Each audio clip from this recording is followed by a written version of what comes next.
Acabamos de terminar una serie que se llamaba, ¿se acuerdan? ¿Por qué a mí? La pregunta que nos hacemos siempre que hay problemas en nuestras vidas. ¿Por qué a mí? ¿Por qué a mí? Y hemos visto cómo Dios utiliza el sufrimiento para que nuestra fe sea cuidada, para que nuestra fe sea consolidada y también para que nuestra fe para que nuestra fe crezca. Pero hoy quiero ver con ustedes quién es el que hace todas esas cosas. ¿Quién es el que hace que nuestra fe sea cuidada, consolidada y crezca? Y ese es nuestro Dios. La pregunta es, ¿cuán grande es Dios? La verdad es que todos nos enfrentamos a problemas que son más grandes que nosotros. Todos pasamos por situaciones que no pensamos que iban a suceder. Un llamado por teléfono y todo nuestro día que habíamos planificado cambia por completo. Y algunos pasan por dificultades que no creían que podían atravesar. ¿A quién recurrimos cuando vemos abrumadas nuestras vidas por las dificultades? ¿Cómo lidiamos con los temores que superan nuestro valor para luchar? ¿Cómo nos beneficiamos del poder de Dios cuando nuestra fe es tan pequeña? ¿Cómo pagamos facturas que son superiores a nuestros ingresos? ¿Cómo podemos conquistar enemigos que son más fuertes que nosotros? ¿Cómo esto puede ser? Démosle paso a Dios, al Todopoderoso, para contestar cada una de estas preguntas. La primera es que Dios es más grande que mis temores. Dios es más grande que mis temores. ¿Lo podrían pasar desde ahí? Dios es más grande que mis temores. Vayan conmigo por favor a Isaías capítulo 41. Isaías capítulo 41.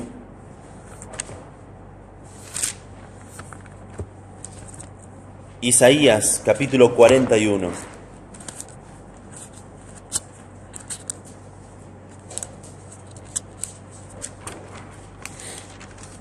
Verso 10.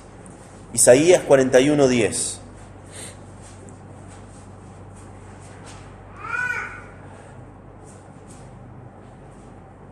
Dice así, Isaías 41, 10. No temas, porque yo estoy contigo.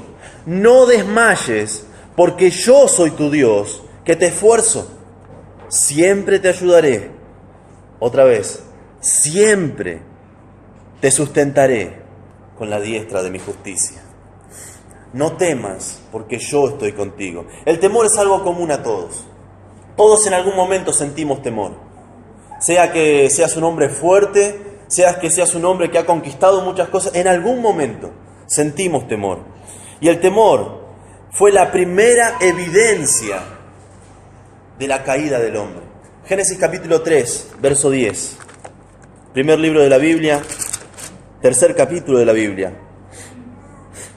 Después de que Adán desobedeció a Dios, dice en el versículo 10, verso 9 para tener el contexto. Mas Jehová llamó al hombre y le dijo, ¿dónde estás tú? Esto es Génesis capítulo 3. Y el verso 10 dice, y él respondió, oí tu voz en el huerto y tuve miedo. La excusa que da después es para reírse. Porque estaba desnudo y me escondí. Antes de la caída, el hombre caminaba con Dios, tenía comunión perfecta con Dios y no tenía vergüenza. Después de la caída, el temor invadió su corazón. Puso excusa de que estaba desnudo. Antes también lo estaba. La verdad es que el temor era porque él sabía que había violado la ley de un Dios santo. Pero tenemos un consuelo, de que Dios es mayor que cualquier temor. Porque Dios estaba antes de que el temor naciera.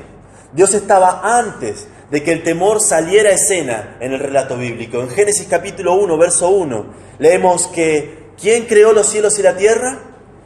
Dios. Dios estuvo antes de que el temor pudiera entrar en escena. Y por supuesto, Dios es mucho más grande que cualquiera de nuestros temores. Y también Dios está allí cuando hayan desaparecido los temores. Apocalipsis capítulo 21, vayan conmigo por favor. Apocalipsis capítulo 21. Está bien fácil para buscarlo. El primer libro de la Biblia, el último libro de la Biblia. Apocalipsis capítulo 21.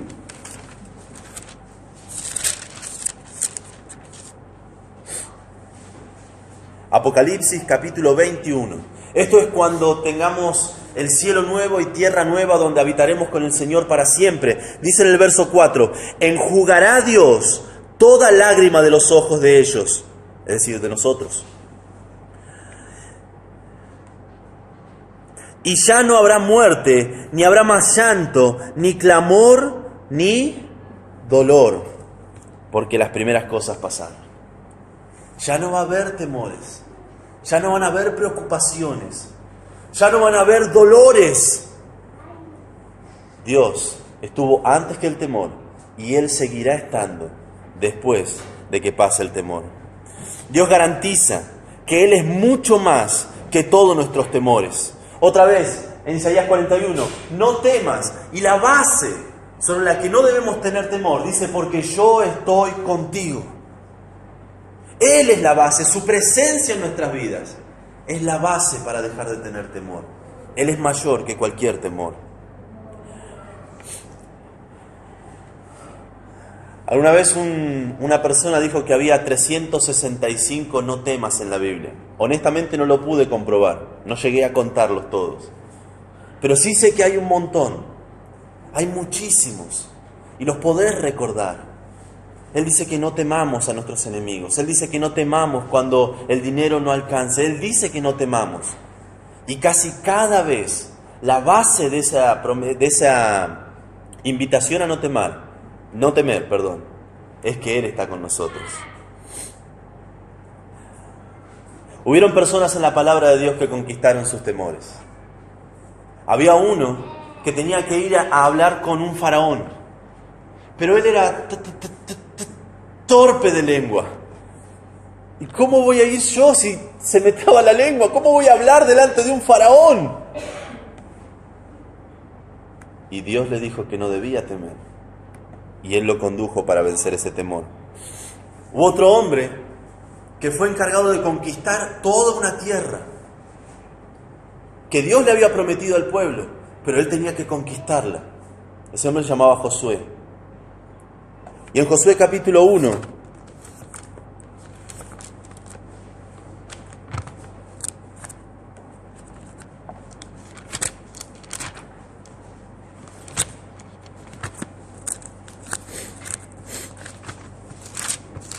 Josué capítulo 1. ¿Llegaron allí? Jehová le ha dicho, eso lo dice en el versículo 1. Josué capítulo 1, verso 6. Esfuérzate y sé valiente, porque tú repartirás a este pueblo por heredad a la tierra de la cual juré a sus padres que la daría a ellos. Verso 7. Solamente esfuérzate y sé muy valiente. Verso 9, mira que te mando que te esfuerces y seas valiente, no temas ni desmayes. ¿Por qué?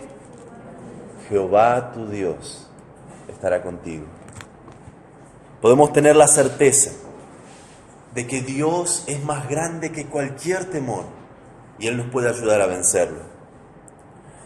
La resurrección de Cristo declara que Él ha vencido cualquier temor que podríamos tener. ¿Cuál es el temor más común de las personas?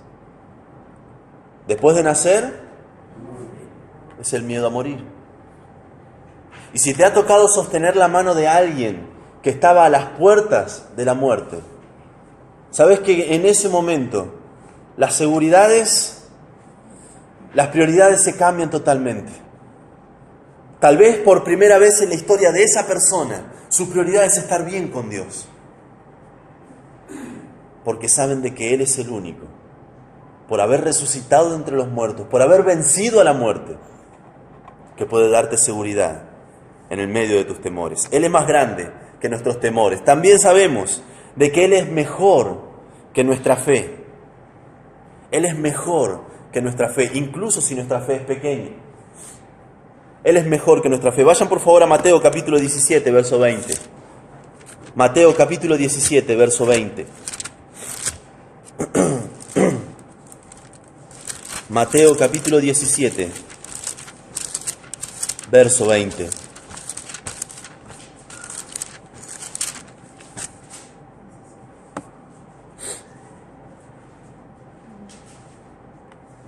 Mateo capítulo 17, verso 20. Había un muchacho que estaba endemoniado.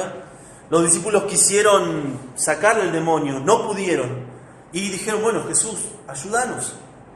Jesucristo fue, sacó el demonio y les dice, los discípulos, versículo 19, viendo entonces los discípulos a Jesús aparte, entonces los discípulos a Jesús aparte, dijeron, ¿por qué nosotros no pudimos echarlo fuera? Jesús les dijo, por vuestra poca fe. Porque de cierto os digo que si tuvierais fe como un grano de mostaza, diréis a este monte, pásate de aquí a allá, y se pasará, y nada os será imposible. Ellos no pudieron, Jesús sí pudo, pero ellos no pudieron por su poca fe.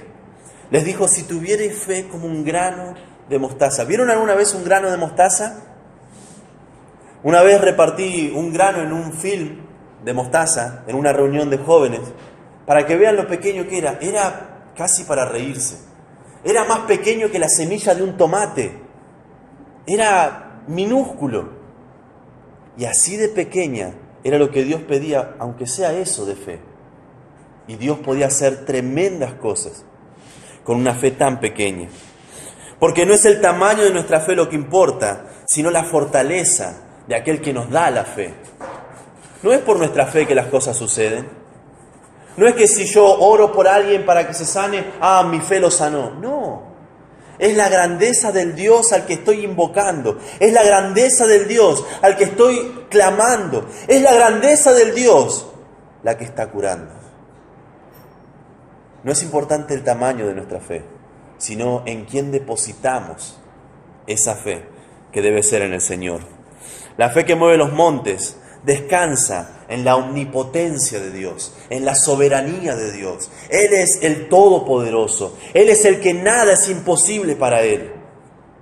Si sembramos nuestra fe en el Señor, nada nos será imposible. Recuerdo a este hombre tartamudo, Moisés. Tuvo que enfrentarse a un desafío de fe colosal. Era un mar que los dividía y no le dejaba llegar hacia donde Dios le prometió que debía llegar. Atrás de él no podía volver. Había todo un ejército detenido por una columna de fuego. Y él tenía que cruzar por ese mar, por ese río. Pero él lo pudo hacer. No porque levantó su vara y golpeó, no porque hizo algún ademán raro, él lo pudo hacer porque clamó a Dios. ¿Qué debo hacer? No sé qué debo hacer. Y la voz celestial le dijo, ¿por qué clamas a mí? Tenés que tener fe. Di al pueblo que marche. Cuando él comenzó a marchar, cuando el pueblo de Dios comenzó a marchar, las aguas se dividieron. ¡Un milagro! Cruzaron por un lugar que por lo menos tendría que tener barro. Y cruzaron como por tierra seca. La fe depositada en el Señor es más grande que cualquiera de nuestros problemas. Vimos de que Dios es más grande que nuestros temores. Vimos de que Dios es mejor que nuestra fe. Y también podemos ver de que Dios es más rico que nuestras deudas. ¿Cómo puedo hacer? No me alcanza. Si me dan vuelta no me sacan un centavo. Dios es más rico que nuestras deudas. Filipenses capítulo 4, verso 19. Filipenses capítulo 4, verso 19.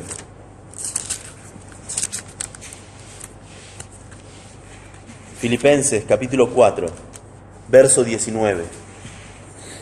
Si bien esto es una promesa a una iglesia que se esfuerza por suplir las necesidades de sus ministros, se aplica a una iglesia. Y nosotros somos una iglesia. Y esta es la promesa de Dios acerca de las riquezas. Filipenses capítulo 4, verso 19. Mas Dios Mi Dios, pues, suplirá todo lo que os falta conforme a sus riquezas en gloria en Cristo Jesús. Pablo estaba diciendo, yo sé que ustedes se esfuerzan por la obra del Evangelio. Yo sé que ustedes ponen de sus propias fuerzas, de sus propios bolsillos, para que la obra del Evangelio avance. Yo sé, es más, han enviado ofrendas a mí, que estoy lejos. Todo lo he recibido, sé tener humildemente, sé tener en abundancia, en todo fui enseñado. Estoy agradecido, pero sé que ustedes también pasan necesidades. Y Pablo le dice a los filipenses, y Dios nos dice a nosotros, mi Dios pues suplirá todo lo que nos falta, conforme a sus riquezas. Él sí puede respaldar nuestras deudas. Él es el soberano del universo. Y Él es el que controla absolutamente todo, porque Él es dueño de todo. En Salmos capítulo 50, verso 10, dice, tuya es toda bestia del bosque y los millares de animales en los collados. Nuestro buen Padre Celestial no tiene escasez de recursos. Me acuerdo cuando hablé con una persona, no en esta iglesia, en otra iglesia, y me dio a entender de que iba a dejar de venir a la iglesia y se llevaba su ofrenda. No lo dijo literalmente, pero lo dio a entender. No sé cuánto daba, porque no sabemos cuánto da cada uno. Nadie pone, yo di tanto. No hay control de eso. El control es entre tu conciencia y el Señor. Pero dándome a entender eso, lo primero que se me cruzó es, ¿en serio? ¿En serio pensás que la obra de Dios va a sufrir porque vos no das tu diezmo o tu ofrenda? ¿Desde cuándo tenés más dinero que el Señor? ¿Desde cuándo tenés más recursos que el Señor? Él es el soberano del universo. Él es el dueño legítimo de todo lo que respira y de todas las riquezas que existan. Él es Dios. Y Él puede suplir cualquiera de nuestras necesidades. Lucas capítulo 6, verso 38.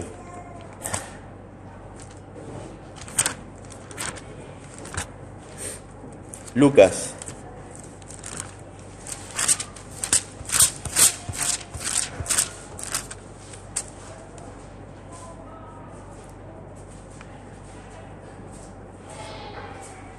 Hay una promesa cuando somos generosos. Y no es una promesa del pastor Leonel.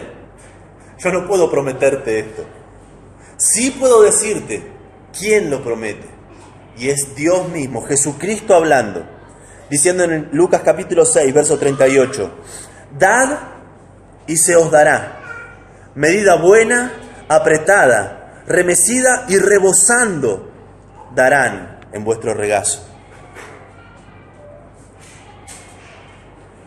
Está hablando de no juzgar, está hablando en el contexto, tanto en el versículo anterior como en el siguiente, de que no debemos juzgar descaradamente, sino en cambio ser generosos. Ser generosos.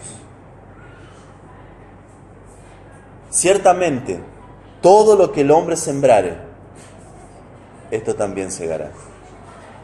¿Nunca te ha pasado? Creo que si tuviéramos que preguntar uno por uno, estaríamos hasta las 3, 4 de la tarde, tal vez hasta la reunión de matrimonio, que es a las 6 de la tarde, hablando de sí, yo una vez no tenía dinero y de alguna manera Dios suplió.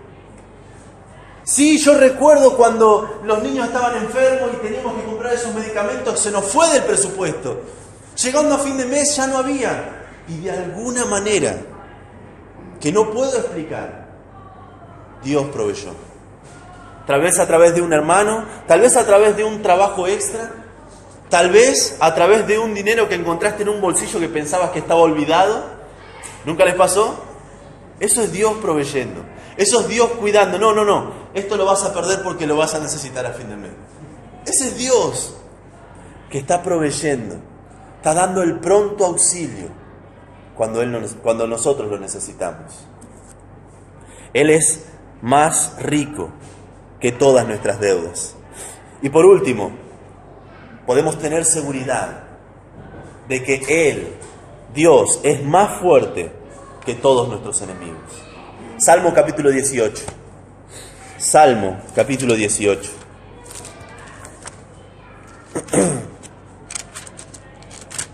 Salmos capítulo 18.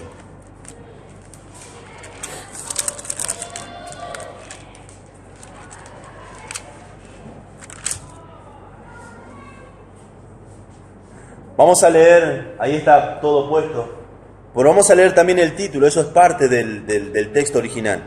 Salmo capítulo 18 dice: al músico principal, salmo de David, siervo de Jehová, el cual dirigió a Jehová las palabras de este cántico el día que le libró Jehová de la mano de todos sus enemigos y de mano de Saúl. Entonces dijo: te amo, oh Jehová, fortaleza mía, roca mía y castillo mío y mi libertador. Él estaba adorando al Señor. Verso 3. Invocaré a Jehová, quien es digno de ser alabado, y seré salvo de mis enemigos. Este hombre estaba diciendo: yo me refugié en Dios, Él fue mi castillo, Él fue mi fortaleza, Él es mi Dios, en Él yo me refugio. Y Él me libró. Acá está puesto en seré salvo de mis enemigos. Pero Él escribió cuando Él ya fue salvo de sus enemigos. He visto a Dios, Él me salvó. No fue mi inteligencia, no fue mi astucia, no fueron mis artimañas ni mis planes. Dios me salvó de mis enemigos. Él es más fuerte que todos nuestros enemigos juntos. ¿Cómo planeaba este hombre encontrar protección de sus enemigos? Dijo que encontraría seguridad invocando al Señor. Cualquiera diría: tengo enemigos, hay que prepararse. Tengo enemigos y hay que juntar evidencias, recaudar información, fotos que lo comprometan, y cuando me ataquen, yo te ataco. Sin embargo, el salmista dice: no, yo me refugio en el Señor. Él es mi castillo, Él es mi Dios, Él es mi fuerza, a Él yo amo. Lo invocaré a Él y seré salvo de mis enemigos. Los cristianos contamos con la armadura de Dios para protegernos de todos nuestros enemigos. Otra vez, podríamos estar hasta tarde preguntándoles: ¿qué pasó cuando ustedes dejaron a ese enemigo, a eso que los estaba atribulando, en las manos del Señor? Y vez tras vez veríamos de que Dios ha sido el que te ha salvado. Cuando alguien te pone un comentario ofensivo, tal vez en alguna red social o por WhatsApp, por lo general es la familia la que hace eso, ¿no? Tienen suficiente confianza para ofendernos. Podemos retirarnos de la pelea y decir: bueno, ya esto me sobrepasa. No quiero ofender más. No quiero seguir discutiendo. No quiero que esto crezca. Señor, esto está en tus manos. Yo no quiero ser parte de esto. Y de golpe, ya todos se olvidaron del mensaje, no pasó nada. Te encontraste con esa persona y no pasó nada. Porque lo dejamos en las manos del Señor. No, pero yo quiero mostrarle, yo quiero ganar, yo quiero... Esa no es la actitud de un cristiano. Estimando cada uno a los demás como superiores a uno mismo. No quiero ganar. Obviamente, si alguien está diciendo que Jesucristo no es el Hijo de Dios, yo me pongo los guantes. Si alguien está diciendo que en la iglesia son todos chantas, yo me pongo los guantes. Vengan a mi iglesia, vengan a nuestra iglesia. Examínenos, comprueben quiénes somos, conozcan nuestras vidas, conozcan a nuestro Señor. Y van a ver que no hay chantas acá. Y si los hay, se van pronto. Cuando alguien quiere lastimar a mi familia, como hombres, nos ponemos los guantes. Pero discutir para ver quién tiene razón por algo que no cambia la vida de nadie, no. Y si tenemos los guantes puestos, podemos ir de rodillas al Señor. Decirle, Señor, mira lo que me están haciendo. Señor, tuya es la venganza. Y Él se encarga. Él es nuestro Dios. Él es muchísimo más fuerte que cualquiera de nuestros enemigos. La victoria del creyente está asegurada en el Evangelio. Como Jesucristo murió y resucitó, Él alcanzó la victoria más grande que ninguno de nosotros podríamos haber conquistado. La victoria sobre la muerte. Él era el enemigo final, al que ningún hombre podía vencer. Y Cristo lo venció por nosotros. Y como Él lo venció, nosotros podemos tener tranquilidad y seguridad eterna de que al morir, si hemos confiado en el Señor Jesucristo como nuestro único y todo suficiente Salvador, nuestra eternidad con Él está asegurada. Aquel que nos salvó es poderoso para guardarnos en todo el camino hasta llegar al cielo. Dios es suficientemente grande como para satisfacer todas las necesidades de los que confiamos en Él. ¿Por qué? Repasen conmigo. Dios es más grande que mis temores. Porque Dios es mejor que mi fe. Porque Dios es más rico que mis deudas. Y porque Dios es más fuerte que mis enemigos. Él es nuestro Dios y en Él podemos confiar. Padre, te agradecemos, Señor, porque a través de tu palabra podemos conocer quién tú eres. Podemos conocer, Señor, de que nuestros temores, aunque sean enormes, tú eres mayor. Podemos conocer a través de tu palabra de que aunque nuestra fe sea pequeña, si está puesta en ti, tú puedes hacer cosas grandiosas a través de eso. Gracias, Señor, porque a través de tu palabra también entendemos de que podemos ser generosos y tú te ocupas de nuestras necesidades. Y, Señor, tenemos la seguridad de que tú eres más fuerte que cualquiera de nuestros enemigos. Cuando nuestro enemigo toma forma de enfermedad, tú eres más fuerte. Cuando nuestro enemigo toma forma de una persona, tú eres más fuerte. Cuando nuestro enemigo son nuestras propias pasiones que combaten en nuestros cuerpos, tú eres más fuerte. Y te agradecemos, Señor, porque tú eres nuestro Dios. Te amamos y queremos vivir a la luz de tu verdad. Te lo pedimos, Señor, y te agradecemos en el nombre de Cristo Jesús. Amén.